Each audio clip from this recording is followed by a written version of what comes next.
Selamat datang di NDH 78 Channel. Masih bersama saya Endi Handianto di Osankes, obrolan santai seputar kesehatan.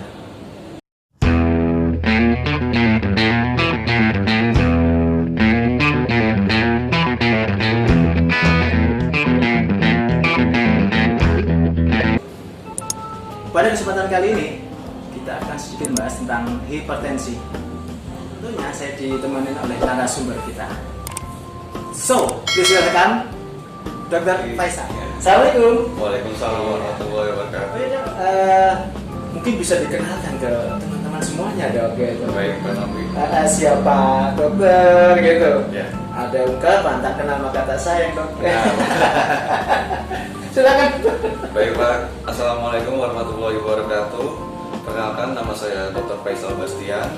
Saya dokter internship di Puskesmas Purwodadi 1, Kabupaten Grobogan, Jawa Tengah pada periode 2019-2020 Pak. Kabarnya sehat? Alhamdulillah sehat Pak. Sehat. Iya. Kalau menurut dokter nih, Iya. pandemi kali ini gimana? Pandemi kali ini menurut saya ya angkanya semakin meninggi ya Pak ya. Iya. Terus kesadaran dari masyarakat juga Masih kurang banyak. Ngeri kita melihatnya dok ya. Iya Pak. Semakin hari meningkat. Semakin hari semakin meningkat. Cuman Iya. edukasi kita ke masyarakat juga mungkin harus ditingkatkan lebih baik lagi atau semakin baik lagi agar masyarakat lebih mengerti tentang pandemi ini. Ya. Karena kalau nggak salah ada kisaran sampai 70-an ribu ya sampai di bulan ini ya yang Iya. terpapar positif di kancah nasional ya. Iya, semenjak new normal ini angka pasien positif COVID ini semakin melonjak tinggi banget Iya. ya Pak ya. Dibandingkan mungkin waktu PSBB masih bisa ditekan angka Iya. pasien yang positif seperti itu. Teman-teman, tugas kita bersama ya untuk mencegah terjadinya penambahan atau wabah yang semakin melanda ini ya dok Ya, ya. ya dimulai dari pribadi masing-masing ya Pak ya. Kita nggak bisa terus-terusan mengedukasi masyarakat kalau masyarakatnya juga tidak aware terhadap penyakit ini. Nah, Sama saja percuma. Percuma, Pak. ya. Dimulai dari keluarga masing-masing, kita jaga keluarga masing-masing. Dari keluarga masing-masing kita bisa meningkatkan aware itu ya, seenggaknya kita bisa menekan angka positif dari pasien coronavirus itu Pak. Seperti itu. Itu sekelumit tentang pandeminya ya. Iya Pak. Dok ya. Oke, untuk kesempatan kali ini kita berbicara dengan hipertensi dokter. Oh iya Pak. Tadi udah saya singgung di depan bahwa hipertensi itu juga merupakan kayak momok Iya benar Pak. untuk masyarakat ya dok ya. Benar. Terus sebenarnya apa sih dok pengertian dari itu hipertensi? Jadi Pak, hipertensi itu menurut dari definisinya adalah terjadinya peningkatan tekanan darah di atas 140/90 dalam dua waktu yang berbeda Pak. Jadi pengukurannya itu dilakukan misalkan pengukuran pertama di atas 140/90, apabila pengukuran keduanya masih di bawah 140, misalnya 130/120, itu belum masuk ke hipertensi. Cuman kalau dari dua waktu berbeda itu, dalam pengukuran dua waktu berbeda itu angkanya di atas 140/90 bisa baru kita bisa sebut ini hipertensi seperti itu. Jadi gitu ya dok ya. Itu biasanya terjadi pada lanjut usia saja atau bisa terjadi pada usia-usia muda dok? Jadi faktor penyebab dari hipertensi itu sebenarnya ada dua Pak. Faktor penyebabnya itu kita klasifikasikan menjadi dua. Pertama itu ada hipertensi primer dan yang kedua adalah hipertensi sekunder.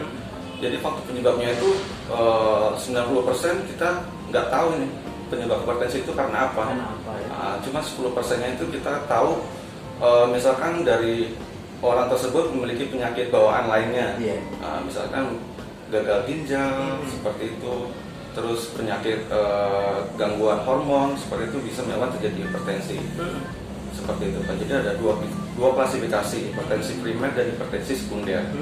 Kalau hipertensi primer itu hipertensi esensial, itu bisa faktor-faktornya karena kegemukan, terus faktor usia juga ini masuk ke dalam hipertensi primer. Faktor usia berapa saja yang kemungkinan bisa terjadi hipertensi itu di antara kisaran umur 60 sampai 65 tahun, seperti itu Pak. Lalu orang yang jarang berolahraga, orang yang jarang berolahraga itu kemungkinan besar juga dapat menyebabkan terjadi hipertensi, seperti itu. Lalu orang-orang yang jarang mengkonsumsi makanan berserat, orang-orang yang jarang makan sayur, makan buah, seperti itu juga bisa mengalami terjadi hipertensi. Nah, jadi faktor-faktor penyebabnya sebenarnya kalau dari hipertensi primer itu banyak. Cuman bagaimana kita mengedukasi ke masyarakat, bagaimana kita memodifikasi, mengatur pola hidup yang baik dan pola makan yang baik, bagaimana, seperti itu. Berarti, nah saya pernah dengar, itu ada nggak faktor keturunan gitu yang itu bisa mengarah ke hipertensi? Oh iya. Jadi faktor keturunan itu merupakan salah satu faktor juga, Pak. Faktor genetik itu merupakan salah satu faktor terjadinya hipertensi. Cuman ya kalau misalkan kita sudah tahu dari awal, misalkan orang tua kita ada hipertensi, jauh-jauh hari anak-anaknya juga harus lebih aware tentang hipertensi itu sendiri. Gitu ya, anak-anak juga harus sering mengecek tekanan darahnya. Periksa tekanan darah Yang penting mengecek tekanan darah. Lalu kalau tensinya tinggi ya harus kita ubah dulu pola hidup kita ini udah bagus apa enggak gitu. Seperti itu Pak. Jadi harus dari diri kita sendiri juga ya, ya? Dari diri kita sendiri Pak. Harus mematuhi itu semua tadi ya Dok ya. Tentang pola aktivitas juga tadi pola itu ya. Aktivitas ya Pak. Orang yang jarang olahraga itu kan kemungkinan karena tubuh kita tidak sering menjalankan aktivitas, jadi semakin kurang baik juga ya buat tubuh kita juga, sehingga aliran darah juga terganggu, terus gerak motor kita juga pun terganggu seperti itu. Yang paling penting sih dari hipertensi itu bagaimana kita mengatur pola makan sih, karena di era milenial seperti ini, apalagi makanan fast food, junk food itu lebih sering dikonsumsi dibandingkan kita harus memasak terlebih dahulu, seperti itu Pak. Itu juga sebagai pemicu salah satunya Dok. Pemicunya paling pertama kalau menurut saya karena pola makan yang tidak a few inches later, 2 hours later, 1. Sebenarnya pola makan yang tinggi kadar natriumnya Pak. Oh gitu. Jadi contoh makanan-makanan yang memiliki kadar natrium yang tinggi itu apa aja? Misalnya mungkin orang awam yang tahu, yang udah sering diedukasi tentang hipertensi, mungkin karena makan makanan yang asin seperti itu ya. Berarti kaitannya dengan garam ya Dok ya? Ya, garam ya. Semakin tinggi kita mengkonsumsi garam, kadar natrium dalam darah kita semakin tinggi. Seperti itu. Jadi pada orang normal itu kadar natrium yang kita butuhkan itu cuman dalam sehari itu cuma 2000 sampai 2200 mg natrium Pak. Jadi kebanyakan orang-orang sekarang kan makan fast food, makan junk food seperti itu ya Pak ya. Itu kadar natrium itu bisa lebih dari itu. Contohnya ya Pak, mie instan aja. Mie instan, dalam satu bungkus mie instan itu kandungan natriumnya itu bisa lebih dari antara 900 sampai 1400 mg. Wow. Itu mie instan Pak. Mie instan itu ya. Bayangkan kalau misalnya saat kita cuma makan mie instan, campur makanan yang lain udah berapa natriumnya? Bertambah makanan bisa sayur yang lain itu kan ya. Kadar natriumnya bisa lebih dari 2000 mg. Ya itu kemungkinan yang bisa mempercepat terjadi hipertensi. Apalagi tadi kalau kita beli makanan di warung, kan kita nggak tahu cara masaknya dan garamnya seberapa. Kadang kan ada yang kasih benar sekali itu. Aduh, nah teman-teman harus diperhatikan ya pola makan, juga kandungan natriumnya yang dibilang dokter tadi itu harus diperhatikan juga ya teman-teman ya. Pengobatan yang secara sederhana, sampai harus kapan kita ke dokter jika kita mengalami hal hipertensi seperti ini? Karena kan kalau orang awam kan tidak mungkin tahu kita tuh didiagnosa hipertensi atau apa gitu dok ya. Iya. Jadi salah satunya adalah ketika kita orang terkena hipertensi, kita nggak perlu harus buru-buru minum obat hipertensi sebenarnya Pak. Iya. Yang paling penting adalah kita modifikasi perilaku gaya hidup kita masing-masing, terus perilaku kita dalam mengontrol pola makan kita. Jadi yang seperti sebelumnya, misalkan karena obesitas kegemukan, bagaimana kita untuk caranya biar bisa kita menurunkan berat badan kita, seperti itu Pak. Itu kan salah satu faktor penyebabnya. Lalu apabila kurang berolahraga, mungkin kita lebih maksimalin aktivitas fisik kita, seperti itu. Terus kalau dari pola makan, ya pola makan kita atur. Misalkan ya kita diet rendah garam, seperti itu. Lalu jangan minum minuman bersoda pun memiliki kadar natrium yang tinggi. Roti tawar pun juga memiliki kadar natrium yang tinggi juga ya. Seperti itu. Nah, makanya berarti tidak boleh sembarangan minum obat tanpa konsultasi ke dokter ya. Iya, karena hipertensi obatnya juga nggak terjual bebas ya dok ya. Harus pakai resep dokter ya dok ya. Nah, lalu biasanya tandanya itu seperti apa sih Pak? Kalau dia sedang terkena hipertensi, gejalanya yang biasanya dialamin oleh masyarakat itu kan pasti, sehingga dia ini berarti saya merasakan ini saya hipertensi ya, apa kan gitu. Benar. Jadi gejalanya tuh pada umumnya orang tidak tahu kalau dia hipertensi. Awalnya malah dia nggak ada gejala sama sekali waktu melakukan pengukuran tekanan darah, baru tahu kalau dia hipertensi. Seperti itu rata-rata, karena dari beberapa penelitian pun hampir 20-30% itu orang mengalami hipertensi tidak ada gejala sama sekali. Nah, kalau yang kaitannya ada seperti nyeri kepala, terus ada rasa pegal, sakit di tengkuk sini, terus kadang juga mual atau itu, bisa masuk ke arah hipertensi nggak sih dok? Oke. Jadi rata-rata orang yang hipertensi mungkin gejalanya hampir seperti itu Pak. Cuman rata-rata paling cuma sakit kepala. Ya.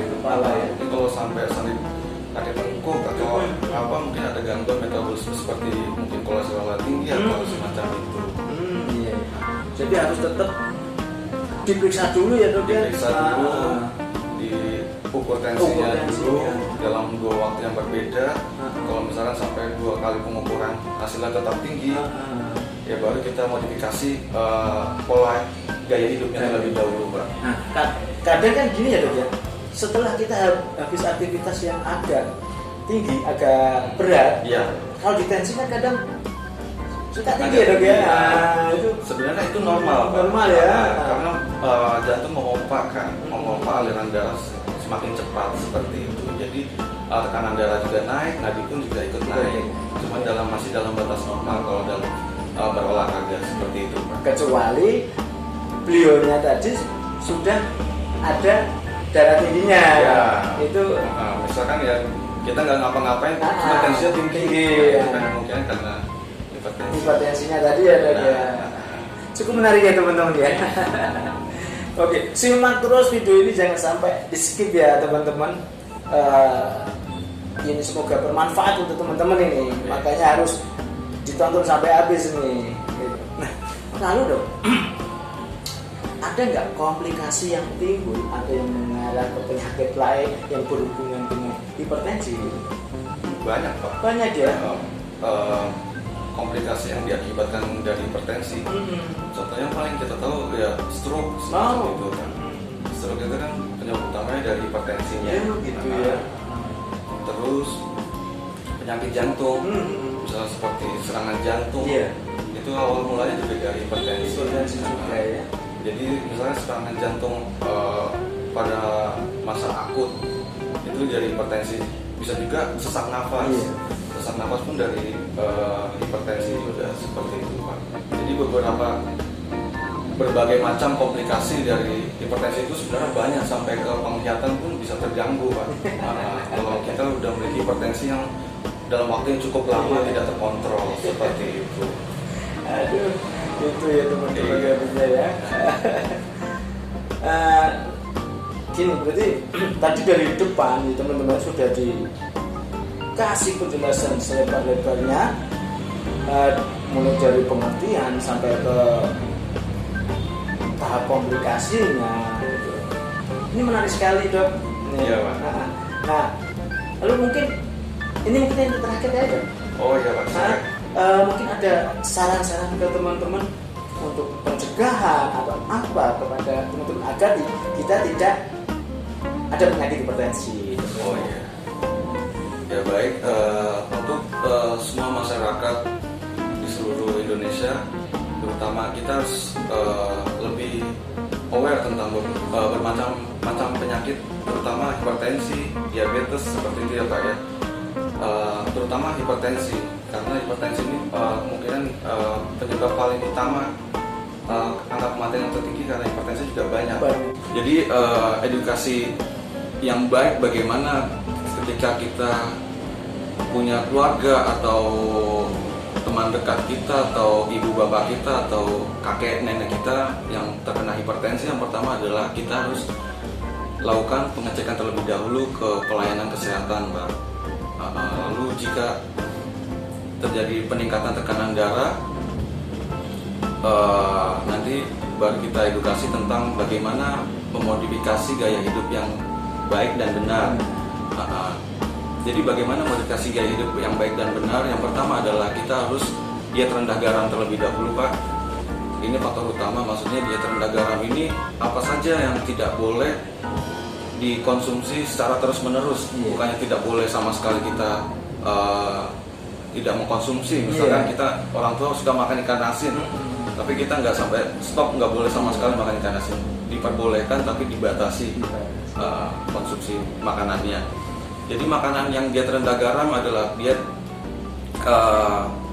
kadar natriumnya juga rendah. Jadi contoh makanan yang paling banyak kadar natriumnya adalah seperti makanan yang asin, makanan yang berlemak, lalu ada minuman yang bersoda, lalu ada seperti roti gandum, roti tawar, seperti itu juga mempunyai kadar natrium yang tinggi. Lalu minuman yang beralkohol, lalu seperti mie instan itu memiliki kadar natrium yang tinggi. Bagaimana kita dapat menurunkan hipertensi kalau pola makan kita aja masih salah? Jadi yang paling utama adalah pola makan kita harus kita atur sebaik mungkin, Pak. Jadi kita mulai dengan diet rendah garam. Lalu yang kedua adalah melakukan aktivitas fisik, Pak.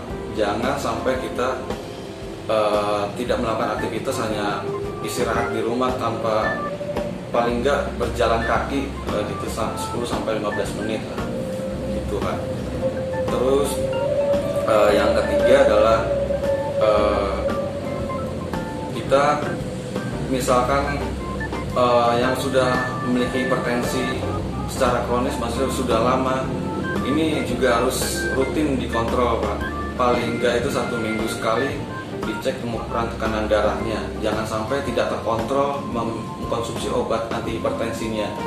Karena ini penting, karena banyak pasien pun kadang ketika berobat sudah turun, dia tidak kontrol lagi, jadi lupa tidak mengkonsumsi obat anti hipertensi itu sendiri. Padahal kalau orang yang sudah mengalami hipertensi kronis itu sendiri harus rutin minum obatnya setiap hari. Jangan sampai lupa, setiap hari walaupun sudah turun tetap harus diminum, karena itu akan mengontrol tekanan darah kita agar tetap stabil dalam keadaan normal. Seperti itu, Pak. Kurang lebih seperti itu sih, Pak. Iya. Nah, teman-teman, semoga saran-saran dari dokter bisa kita cermati dan kita laksanakan ya untuk mencegah. Semoga sehat-sehat selalu nih, Dok. Baik, Pak. Tapi juga sehat selalu. Amin. Terima kasih, Dok, atas kunjungannya sudah mampir di Orsangas, karena program ini adalah salah satu program untuk edukasi dan informasi yang sangat informatif untuk teman-teman semuanya di bidang kesehatan. Terima kasih teman-teman sudah menonton dan menyaksikan video kali ini. Semoga bermanfaat untuk teman-teman semuanya. Assalamualaikum warahmatullahi wabarakatuh.